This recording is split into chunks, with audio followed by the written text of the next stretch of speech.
the Argo had never winged its way to Colchis, through the blue-grey clashing rocks. If only the heroes had never pulled the oars who went to find the golden fleece, then my mistress Medea would not have sailed, her heart smitten with love for Jason, and come here to live in Corinth with her husband and their children. The people here are well disposed to her, an exile and Jason's all-obedient wife. But now her deepest love is sick, all turns to hate. Jason has betrayed his sons and my mistress, left her for a royal wedding bed. He's married the princess, daughter of King Creon. Poor Medea rages at her loss of honour, cries out he swore an oath, and calls the gods to witness how he thanked her for her loyalty. She does not eat. She gives herself to grief, wasting away her time in tears. For days she's lain, eyes fixed upon the ground, and when friends try to reason with her, she listens like a stone or wave of the sea. Just sometimes, turning that pale neck of hers, she wails aloud for her dear father, her home and her country, who she betrayed with the man who now dishonours her. She hates her sons, takes no pleasure in seeing them. I'm afraid she's dreaming up some dreadful plan. She's dangerous. None who makes an enemy of her will win an easy victory.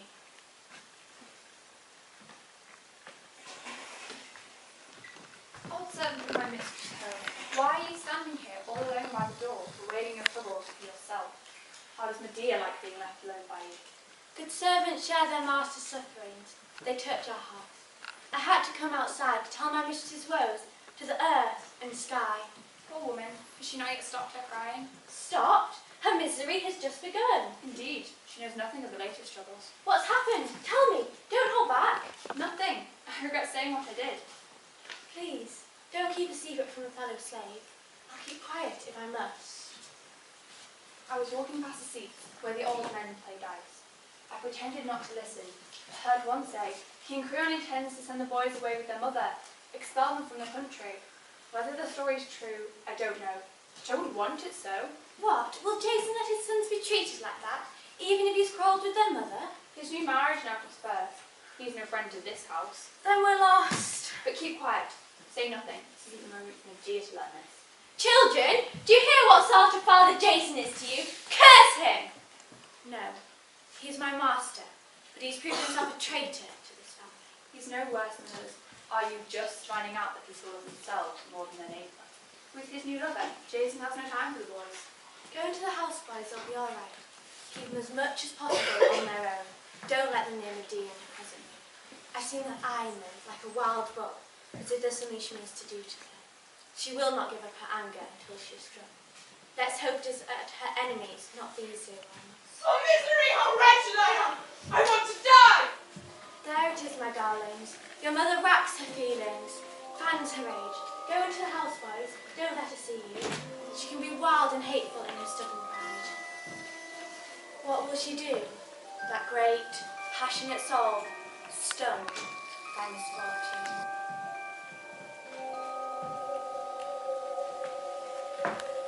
I heard a voice. I heard that unhappy woman from Colchis crying. Still she is not quiet. Tell us, nurse. At the gate I heard her crying inside the house. I don't like to see the family suffering. I sympathise with them. It's all over here. The family is finished. Jason's home is now the princess's bed. Poor Medea is in her room wasting away, letting no friend comfort her. Oh, what point is there in living? I want to end my hateful life, leave it behind and die! Zeus and earth and light, you hear the poor young wife sing her cry of woe. What is this longing for the bed which none shall crave? If your husband adores this new love, let that be. Leave it to Zeus to see justice done. Mighty Themis, Queen Artemis, do you see how I am treated, though I bound my cursed husband by great oaths? I long to see him and his new bride crushed to pieces. The whole palace, for the wrong they dare to do me, for my father and my country which I left, when I foully murdered my brother. You hear her calling on Themis, who hears our prayers, and Zeus, the guardian of mortals' oaths. Only some momentous act can stop my mistress's rage. If only she would come out, and we could talk to her face to face. If only she would drop her anger and resentment. Let me never fail to help my friends. Go and bring her out. Tell her we are friends. Be quick before she does some harm to those inside. I will. I'm afraid I'll not persuade her, but I'll gladly try. Yet when any servant tries to go near her, let alone speak to her, she throws a savage glare, like a lioness with her cubs. I heard a wail full of grievous moans, shouts of shrill pain and distress, against the traitor who has betrayed her bed. She calls as witness to the wrong she suffered. Themis, daughter of Zeus, goddess of oaths, who guided her across the sea to Greece.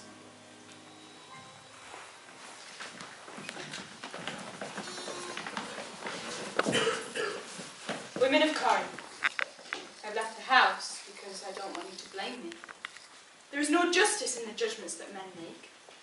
Before they know a man's inner self, they hate on sight, though they've not been wronged. A foreigner must take special care to conform. This unexpected blow has broken my heart. I'm finished. I've lost all joy in life. I want to die, my friends. The man who was my whole life, my husband, has turned out the most despicable of men. Of all the creatures that have life and reason, we women have the worst lot. First, we have to buy our husband at vast expense, and to make the bargain more painful, what we buy is someone to lord it over our body. Our biggest question is whether the man we get is good or bad. A woman coming to new ways and laws has to be clairvoyant. She can't find out at home what sort of man will share her bed. But if we work at it and our husband is content, beneath the marriage yoke, life can be enviable.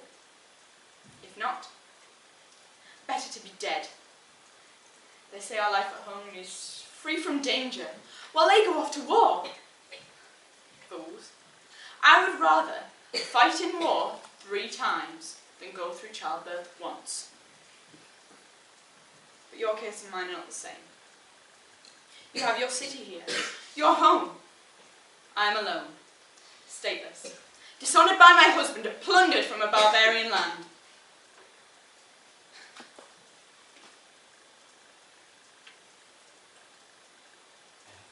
I have no mother, brother, or any of my kin, no haven from this calamity. So, I ask one thing of you. If I can find a way, a means of taking revenge on my husband for his wrongs, say nothing. A woman is often full of fear, especially when faced with violence and weapons. But when she's wronged in marriage, there is no more murderous spirit. I will. You are right to take revenge on your husband. I'm not surprised if what has happened grieves you. Look, I see Creon, Lord of this land, coming to announce a new resolution.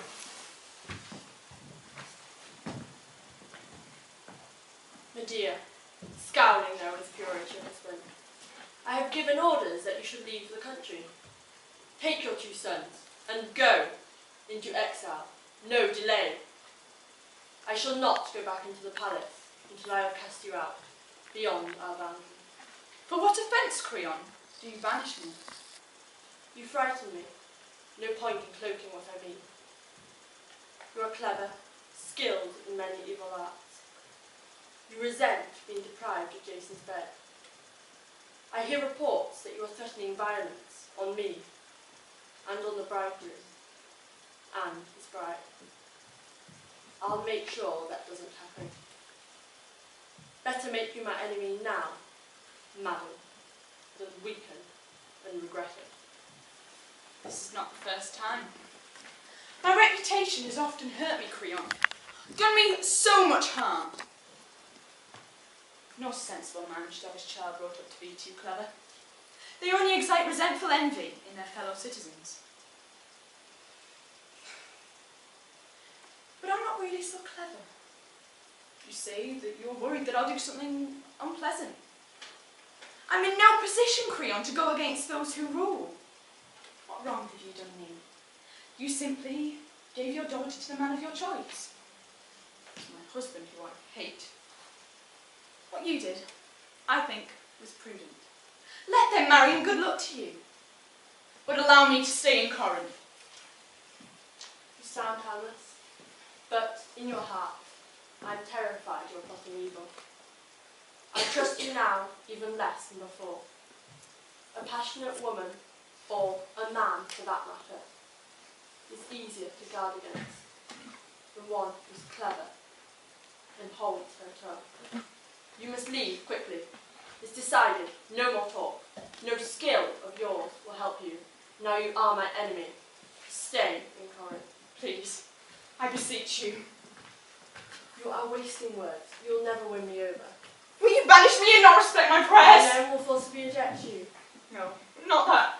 I beg you, Creon. It seems, madam, that you'll make it difficult. I'll go. I'm not begging to stay. Then why struggle? Let go my hand. Just one day. Let me start to make plans for our exile. A proper start for my boys, since their father no longer chooses to provide for them. You too are a father. Take pity on them. I do not care about myself in exile, but I weep for their plight. It's not my nature to be a tyrant. My concern for others has often cost me dearly. But still, I grant you your request. But I warn you, if tomorrow's light of day sees you and your children within the borders of this land, you die. That is my solemn, final words. Now, you must stay one more day. That is not long enough for you to do the damage that I fear. Poor woman, the sadness of your plight. Where can you turn? What welcome will you find? What house or land to protect you from your troubles? I am beset by troubles. Who can deny it? The war's not over. Do not think it. Do you think I would have fawned on Creon, except to win some profit in my schemes? I would not have talked to him, not touched him. But he is such a fool that when he could have arrested all my plans by banishing me, he has allowed me to stay this one day, in which 3 of my enemies are sent to their death. The father, the daughter, and the husband. Shall I set fire to the bridal home? Or plunge a sharp sword through their hearts, creeping into the house to where they have their bed? But if I am caught scheming and breaking in, I'll be put to death, giving my enemies the laugh. No, the direct way is best, the one at which I am most skilled. I'll poison them. So, suppose them dead. What state will take me in? What friend will give me his land as refuge? So, I'll wait a little longer, and if some tower of salvation appears, I'll pursue this murder with craft and stealth. But if I'm driven out by events I can't control, I'll take a sword, even risking my own death, and kill them. I will take the bold path of daring. For by Queen Hecate, whom above all I worship, I swear that none of my enemies will cause me grief and not regret it. On then, Medea, spare none of your skill. You see how they treat you. You are of noble birth, descended from the sun god. But we are women too. Although we may not have the means to achieve nobility, our cleverness lies in crafting evil. Sacred rivers flow uphill, justice in all things are reversed.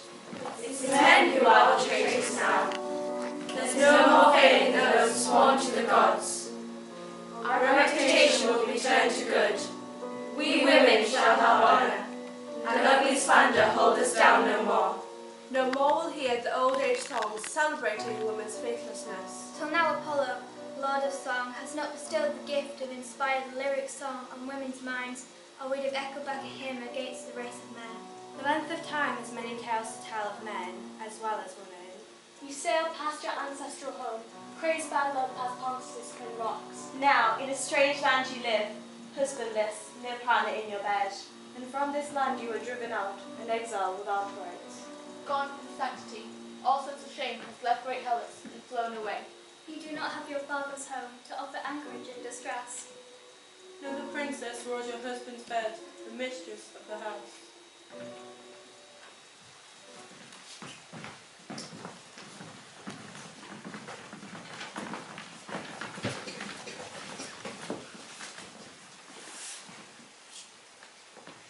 This is not the first time, I've often realised, what train of trouble a churlish temper brings. You could have stayed here, kept your home if you'd accepted without fuss the decision of our rulers. But because of your stupid talk, you're banished. It doesn't bother me though. Go on calling me the vilest names you like. But after what you said about the royal family, consider yourself lucky that your punishment is merely exile. They are furious. Despite all this, I won't let down my friends. I've come thinking of your needs, my dear. I won't want you sent away with the children penniless or lacking anything. Even if you hate me, I can never wish you harm. You vile coward. Yes, I can call you that. The worst name I know for your unmanliness. You've come to me. Come here, you, my worst enemy. That's not bravery or courage. To betray your loved ones, then look them in the eye. It's utter shamelessness. Still, abusing you will do me good, and you will smart to hear it. I'll begin at the beginning. I saved your life when you were sent to yoke the fire-breathing bulls and sow the field of death. It was I who killed the sleepless serpent, which within its tangled coils guarded the golden fleece. I killed my father in agonizing death, at his own daughter's hands. With you I went to Iolcus, with more loyalty than sense. I betrayed my father and my home. This I did for you. And you, foulest of men, have betrayed me. You've got yourself another woman, when I have borne you sons. You have no children, this lusting for her might have been forgiven. God is all faith and oath. I don't understand. Can you really think the gods by whom we swore no longer rule? Zeus, you granted men sure signs to tell when gold is counterfeit. But when we need to tell which men are false, whether our bodies bear no stamps show our worth. I must, I think, show that I'm no bad speaker, and like a careful helmsman with a sail tight furled, ride along the tempest of your stinging tongue, my dear. You build up your services to me, but I consider my only guardian, God or man, was Aphrodite, she alone. You have a subtle mind, but the unpalatable truth is that it was desire that drove you to save my life. But I won't make too fine a point of that. What help you gave me I'm grateful for, but in return for saving me, you gained more than you gave. First, the country you left is primitive. Now you live in Greece. You know what justice means. Enjoy the benefits of law, not the rule of force. All of Greece has come to know your talents, your fame. If you still lived at the end of the world, no one would mention you. But as far as I'm concerned, I wouldn't pray for gold or the skill to sing better than Orpheus if these didn't bring me celebrity. As for the spiteful words about my marriage with the princess, I'll show that what I did was wise and prudent, and I acted out of love for you, and for my sons. Keep quiet. When I moved here from Iolcus, with a trail of problems and misfortune, what lucky chance could I meet with as an exile to marry the king's daughter? It's not, as your gods think, that I'm tired of your bed, or smitten with my new-won bride, nor keen to be a champion at fathering many sons. It was my chief wish that we could all live well and not be poor, and that I could raise the boys in a manner worthy of my own family, and if I did have other sons, joining them with my sons by you and uniting the families together, I could prosper. What need have you for more children? But it makes sense for me to gain advantage for those we already have by means of those to come. Is that such a bad idea? You wouldn't think so if you weren't so sexually jealous. You go so far, you women, as to think that if all's well in bed, your life's complete. But if your sex life goes wrong, all that's best and beautiful you made the battlefield Man should have found some other way to procreate. The female sex should not exist. Then we'd be free of all our troubles. Jason, you've put a fine loss on your words, but you've acted wrongly. You betrayed your wife. Don't you try your plausible and clever arguments on me. If you'd been honourable, you'd have won me over before marrying, not kept it from your loved ones. I'm sure if I'd announced my wedding plans, you'd have been most helpful. Even now you can't bring yourself to give up the great bitterness you feel. That is not what stopped you. You thought as you got older, it didn't look quite right to have a foreign wife. Get this straight. It's not for any woman that I made this royal marriage. I've already said I did it to safeguard you, to father royal sons, brothers to my children, a security for my house. I want none of your hurtful prosperity. You'd best change your attitude. You'd be wiser to accept that what's best for you is not hurtful. You're fortunate, don't think you're not. That's right. Insult me. You have a way out. You did that to yourself, though no one else. What have I done? Did I make you my wife and then betray you? You called down unholy curses on the royal family. And that curse to your house too. I won't debate this further. If you need money, for yourself or for the children, to support you in exile, let me know. I'll be happy to give generously and send letters of introduction to my friends who will treat you well. You'd be foolish, Medea, to refuse. It will pay to give up your anger. I would not take advantage of your friends, nor accept a thing. Don't try to give me anything. There can be no profit in a traitor's gift. Then I call the gods to witness that I'm willing to do any service for you and for the boys, but you don't want kindness. In your stubborn pride, you make your suffering worse. Go. You're lusting for your new one, bride lingering here away from the house. Go to her bed, and with the gods' help, it will be said, this marriage will be celebrated with a funeral dirge.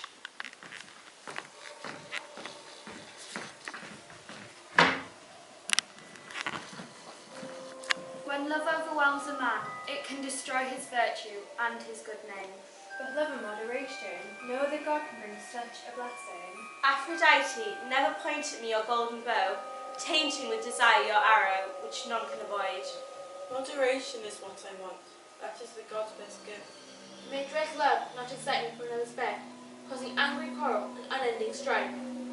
For my country, my home, may I never be an exile, a life of helpless wandering, of the most pitiable grief. I would rather die than live to see that day. Your suffering is terrible, yet no state, no friend shows pity. A thankless death to anyone is unlock the pure heart of one who is dear, and then dishonours her. He'll be no friend of ours.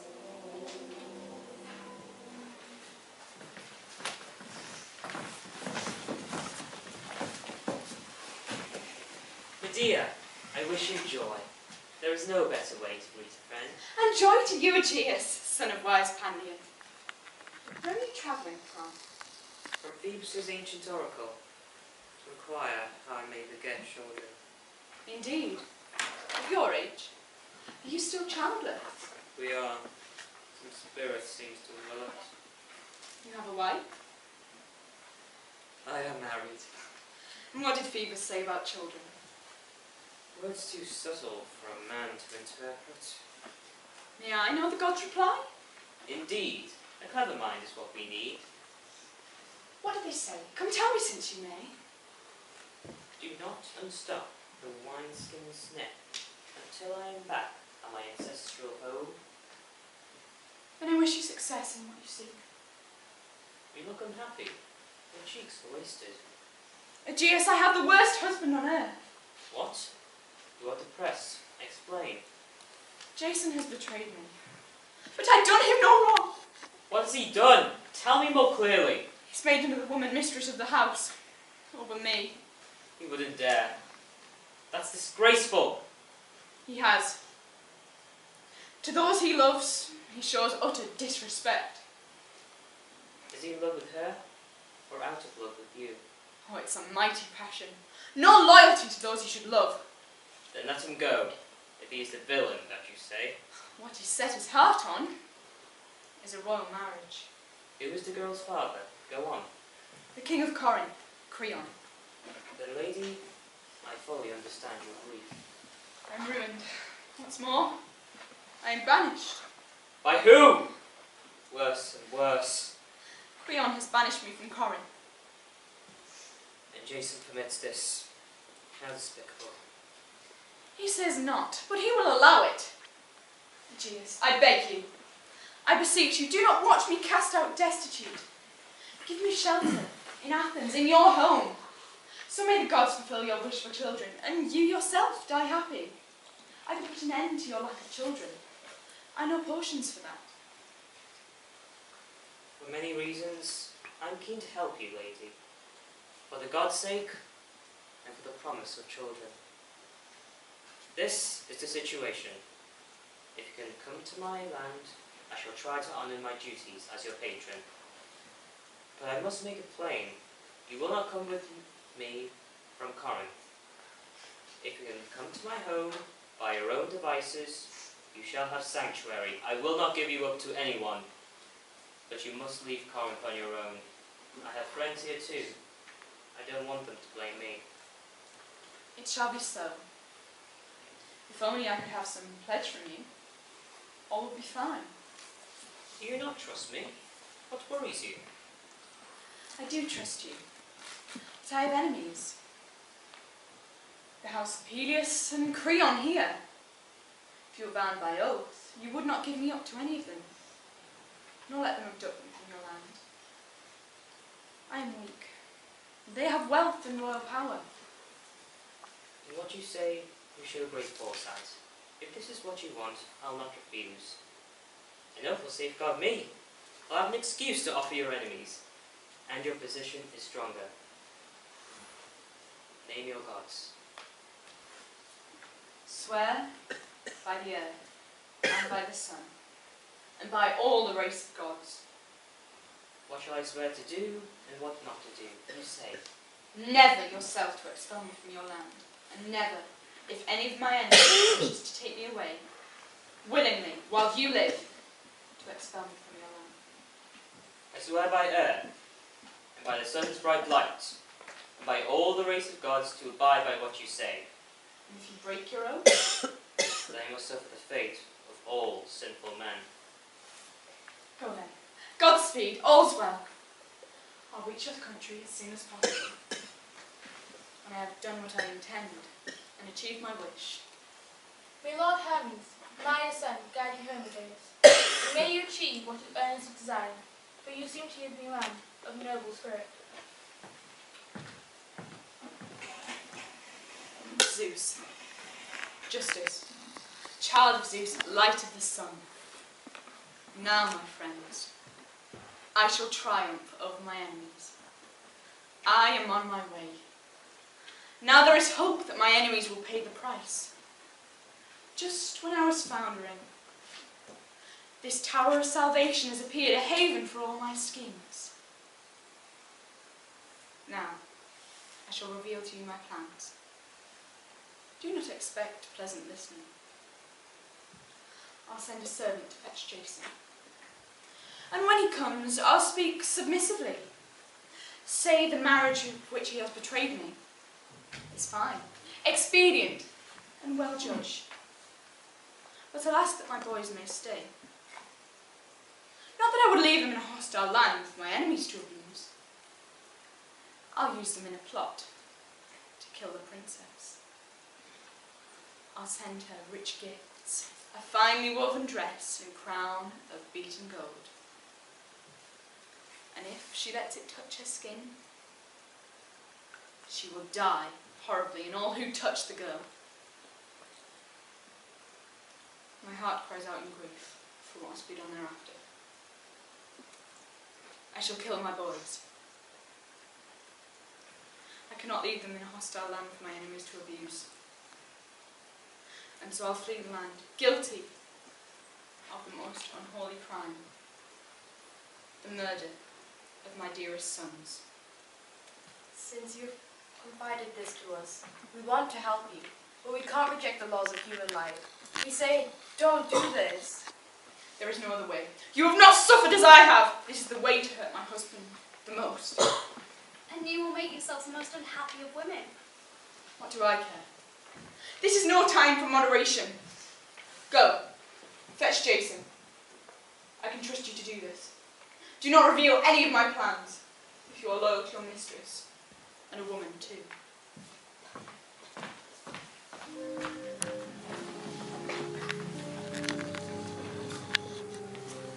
The men of Athens have been fortunate of old, children of the blessed gods. Their land is holy, never plundered. They feed on their famed wit. How can this city of sacred rivers, a land that welcomes those it loves, shelter you, the child killer, pollution in their midst? Think about the murder which you plan. We beseech you at your knees, entreat and plead with you. Do not kill your children. How will you harden your hearts, steel your mind and hand, summoning against your sons your fearful nerve? How will you look on the boys, take on the role of murderer, and not weep? When your sons kneel to you for mercy, you will not be able heartlessly to bathe your hand in their blood.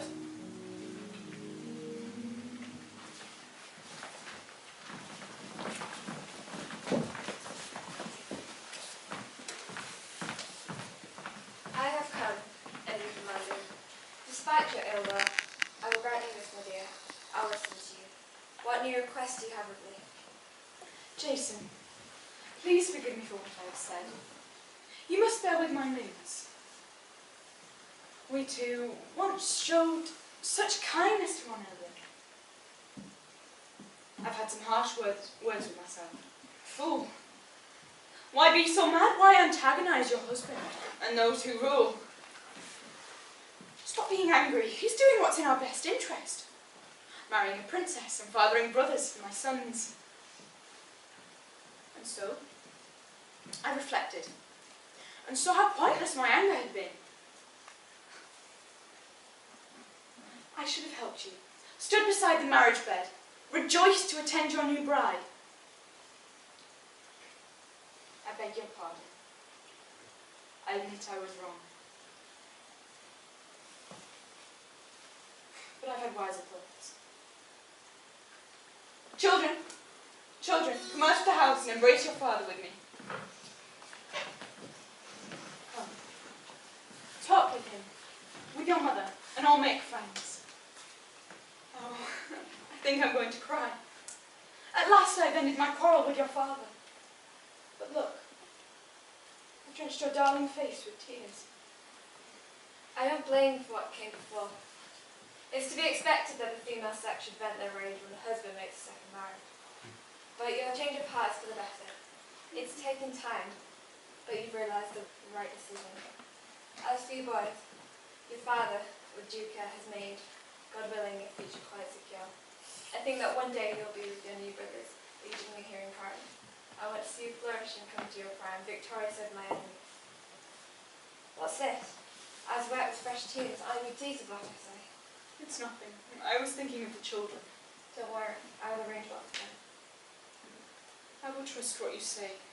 A woman is the weaker sex, and born to tears. Why so much mourning for the boys? I gave them birth. When you prayed for their lives, pity overwhelmed me, wondering about their future. Creon has resolved to banish me from Corinth.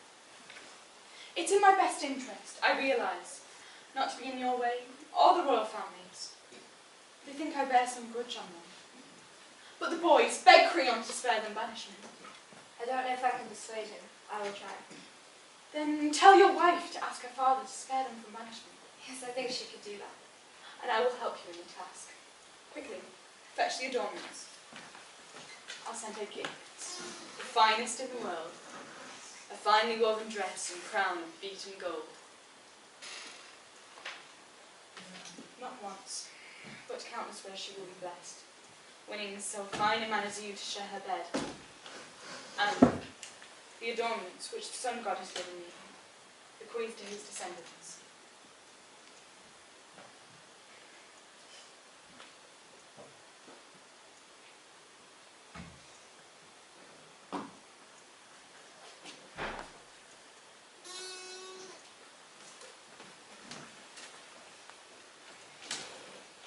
Take these gifts to the rich palace. Kneel before your father's wife, my new mistress, and beg her to spare you from banishment. Foolish woman, why part with these? If my wife thinks me of any worth, then she shall put me before valuable. Don't say that. Gifts win over even the gods, and with mortals, gold has more power than 10,000 words. To buy my sons from exile, I pay not only gold, but with my life. Go, boys, quickly. This is most important. Give them into our own hands. Go quickly, and bring back good news to your mother, that her wishes are fulfilled.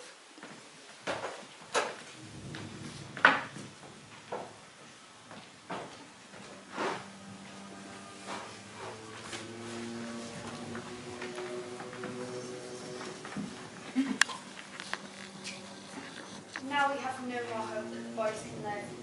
No more hope. They are already walking to their death. The bride will receive the golden coronet. Receive, unhappy girl, her due. With your own hands on her fair head, the adornments of death. Won over for thy radiant, heavenly beauty, she will put on the robe and golden crown, dressed as the bride of death. She will fall into the trap, unhappy girl, with death that is her fate. Can't escape the doom. You, wretched man, treacherous suitor of the royal marriage, blindly bring upon your children their destruction, and to your wife a hideous death. Unhappy man, how far you stray from your hopes. We share your grief, O mother of the boys. You will murder your own children for your bridal bed, which she abandoned, flouting rights, and lives your husband with another in his bed.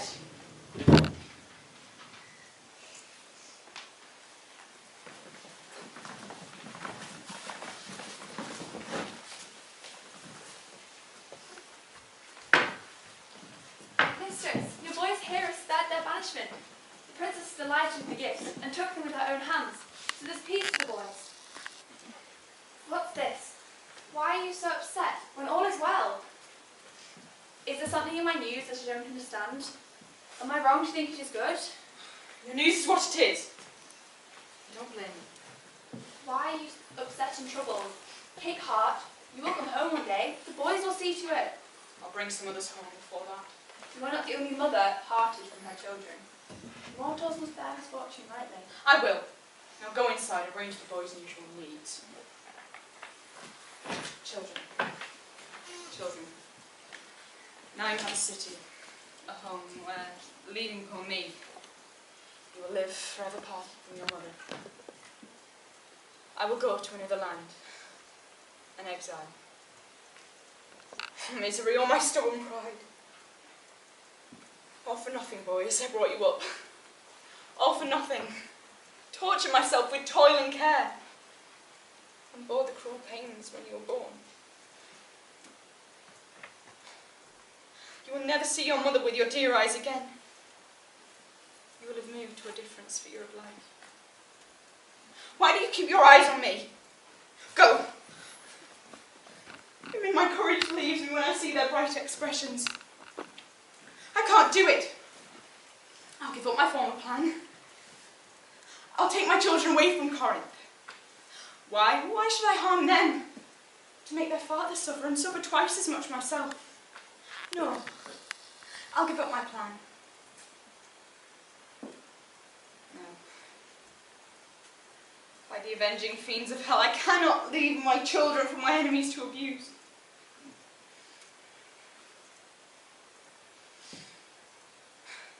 In any case, it's done now. The royal bride is in her dress, the crown is on her head, she's dying in her dress. I know it. I have the saddest road to travel. The knees are send on one yet more sad, and so I want to speak to them. Give me your hand, boys, give it me to grasp. Dearest hand, dearest mouth, what a noble body and face you have. So sweet your kiss, so soft your skin. Go. I can no longer look at you. The horror overwhelms me. I know the horror of what I propose to do. But passion masters my resolve. And passion is the cause of life's greatest horrors.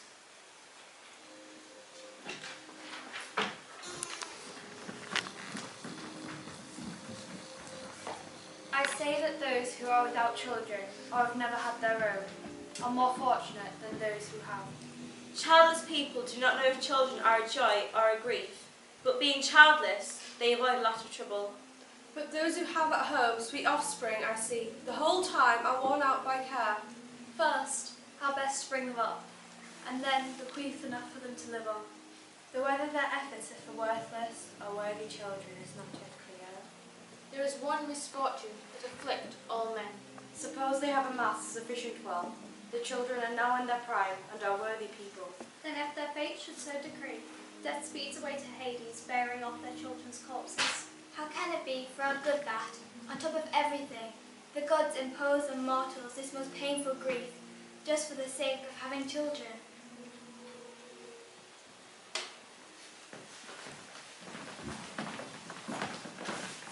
Medea, you've done a dreadful, wicked thing. Get away, escape, take ship or chariot, any means, escape. Why should I escape?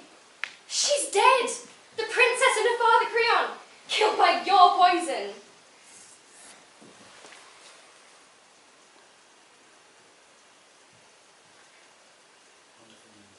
Wonderful news.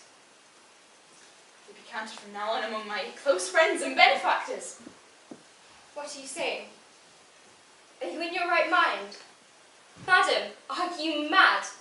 You have wrecked the royal household, and do you rejoice to hear the news of it? Does it not frighten you? I can answer you. But first, tell me how they died. You'll give me double pleasure if their death was hideous. When your two boys came with their father and entered the wedding rooms, we servants were delighted. I myself was overjoyed and followed with the boys to the women's quarters. Our mistress, the one we now defer to in your place, before she saw your pair of boys, had kept her eyes lovingly on Jason. But then she pulled her veil over her eyes and turned away her fair cheek, annoyed that they were there. Your husband tried to soothe her girlish moodiness and pique. Do not, he said, be unfriendly to those I love. Consider you have the same friends as your husband. Take these gifts, and for my sake, ask your father to revoke the exile of the boys. When she saw the finery, she could not resist and agreed to all Jason said. But before your boys and their father were far from the palace, she took the embroidered gown, she put it on. She placed a gold crown on her curls, and using a bright mirror, she arranged her hair, smiling at the lifeless image of herself. She then rose from her chair and moved about the room, stepping daintily on bare white feet, overjoyed with the present, often twisting back to see how well the dress fell to her heels. But what we saw then was frightful. Her skin changed colour. She staggered sideways, limbs shaking, and collapsed into her chair. One of her attendants saw a white froth coming from her mouth. The pupils of her eyes twisted from their sockets, and the blood drained from her skin. A maid rushed to the king's room, another to her new husband. The whole palace resounded to the clatter of many running feet. For a time she said nothing, eyes closed. Then with a frightful scream she woke. The gold crown on her head gave up a monstrous stream of all-consuming fire, and the fine-spun dress which the boys had brought had devoured the poor girl's pale flesh. She then jumped up, on fire, and ran, shaking her head and her long hair this way and that, trying to fling off the crown, but the gold band held tight its grip. And when she shook her head, the fire burned twice as fiercely. And she fell to the ground, overcome by torment, unrecognizable to all but her father. Gone was the clear look in her eyes, gone the natural beauty of her face, her flesh torn by the poison's hidden jaws, and melted from her bones like resin tears. It was a gruesome sight. We were all too scared to touch her body. Her fate had taught us enough. But then her father, poor man, came in. Not knowing what had happened, he threw himself beside the body. At once he cried out, embraced her, kissed her hands, and said, "Poor child, what god has destroyed you so undeservedly?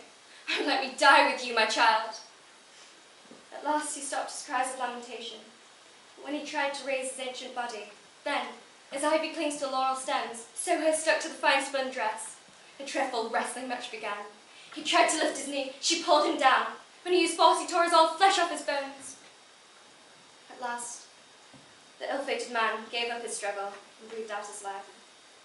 The two bodies lie together, side by side, daughter with aged father. As for you, Medea, I say nothing. You yourself will decide how you may avoid punishment. friends. I am resolved as quickly as I can to kill the boys and leave this land. Not to leave them to another's hands, less merciful than mine to murder. Why do I hesitate to act? Arm yourself, my heart.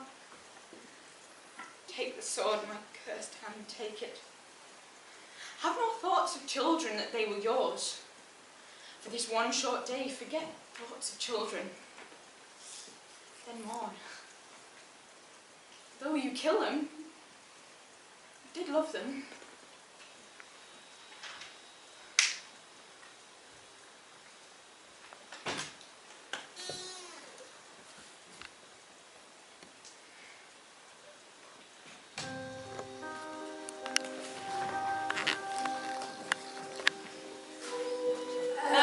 Radiant beam of the sun, look down, look at this lost woman before she lifts her murderous hand to children, shedding her own blood. For they were born of your golden race, and for the blood of a god to be spilled by man is a fearful thing.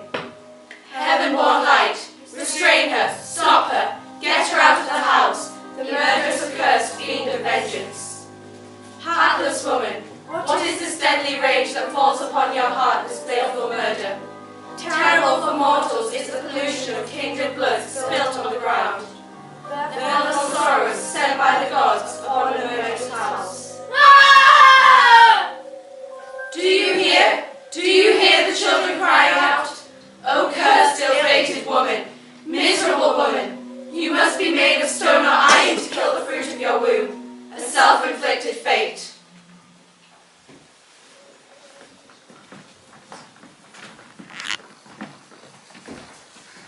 You women standing there by the wall. Is Medea still in this house?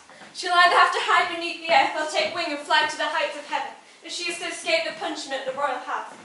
Does she think she can kill the country's rulers and herself escape scot-free? It's not her I care about, but the boys. Those whom she has destroyed will deal with her, but my boys have come to save their lives, lest my new relatives do something to avenge the unholy murder in which their mother is committed. Oh man, you do not know what misery you have come to, Jason. Or you would not have spoken so. What, you mean she intends to kill me too? Your boys are dead. Their mother killed them. What are you telling me?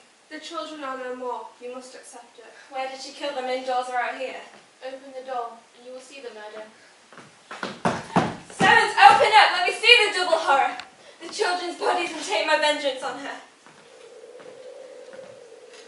Why do you rattle and bat at the doors here? Are you looking for the corpses? And me who did it, stop it! If you want me, say what you wish. You will never lay your hands on me again with the chariot which the sun god has given me, to keep me from the hands of my enemies. Hateful creature, a most detestable of women. To the gods and me and all the human race, you could bring yourself to put the sword to the children of your womb. You've taken my sons and destroyed me, curses on you. I was mad to bring you from your home, from your savage land to a Greek family, already a traitor to your father in the country. For me, you killed your brother at the family hearth, and came aboard the Argo, my fair-faced ship. That's how you began. You became my bride, you bore my children, and because of your feelings about our marriage bed, you killed them. No Greek woman could ever have brought herself to do that, yet I rejected them, to marry you, a wife who brought me enmity and death. Out of my sight, vile creature, child murderer. I am left to lament my fate. I shall have no joy of my new-won bride, and the sons I gave life and nurture to, I shall never speak to alive again. Zeus the Father knows what I have done for you and how you have treated me. You suffer too, you share my pain. I do. But being spared your mockery takes away the pain. My boys want evil mother you had. My boys, it was your father's sickness killed you. But not at least by my hand that they died. No, it was your insult to me. A new-won marriage. You really think this matter of sex made it right to kill them? You think that's a small misfortune for a woman? Yes. If she's sensible, but to you it's all disaster. The boys are dead. That would gnaw away at you. No. They live to avenge their death on you. The gods know with whom this calamity began. They know your abominable mind. Go on. You hate me. I loathe that bitter tone of yours. And I hate yours. There is an easy way for us to part. What? What am I to do? I want that too. Give me my boys' bodies to bury and to mourn. No, I will bury them with my own hand, when none of my enemies can violate them by desecrating their graves. May the boys of venging fury and bloody justice destroy you. What god or spirit listens to you, who break your oaths and cheat your friends? Loathsome child murderer. Go home and bury your wife. I go, bereft of my 2 sons' dearest children. Dearest to their mother, not to you. Yet you murdered them. Yes, to cause you grief. Oh, my sons, how I long to hold them tight. Now you want to talk to them, now embrace them, when before you banished them. For God's sake, let me touch their tender skin. Impossible. You are wasting words. Zeus, do you hear how I am driven off? How treated by this loathsome murderer of children, this savage lioness? As long as I have opportunity and strength, I will lament and call the gods to witness that you killed my children and refused to let me touch or bury them. I wish I never had children and lived to see them destroyed by you. Many are the destinies that Zeus and Olympus ordains. There are many things that gods bring to unexpected ends. What seemed likely does not come to pass. And for the unlikely, God finds a way. So ended the story.